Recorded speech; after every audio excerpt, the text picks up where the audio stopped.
સુરતમાં આગ છાપનાર તનિષ જૈન અને સચ્ચુની ધરપકડ બાદ મિતેશને પણ દબોચી લેવાયો। મોડલ આંચલ સિંહે મિતેશ જૈનની સાથે બોલચાલ બંધ કરતા મર્સિડીઝ સળગાવી। શહેરના વેસુ વિસ્તારમાં રહેતી મોડલ આંચલ સિંહની મર્સિડીઝ કારને આગ લગાવી હતી। પોલીસે મિતેશ જૈનના મિત્રો નિતેશ અને સચ્ચુ રાયની ધરપકડ કરી હતી। આ બનાવ મામલે મોડલ આંચલ સિંહે કર્યા હતા ગંભીર આક્ષેપ। મારી સાથે નહીં તો કોઈની સાથે નહીં, આંચલને એસિડ એટેક કરીને સળગાવી દેવાની પણ ધમકી આપી હતી।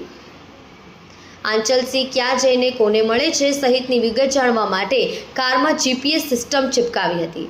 આરોપીઓએ મોડલના સગા સંબંધીઓની કારને પણ નુકસાન પહોંચાડ્યું હતું।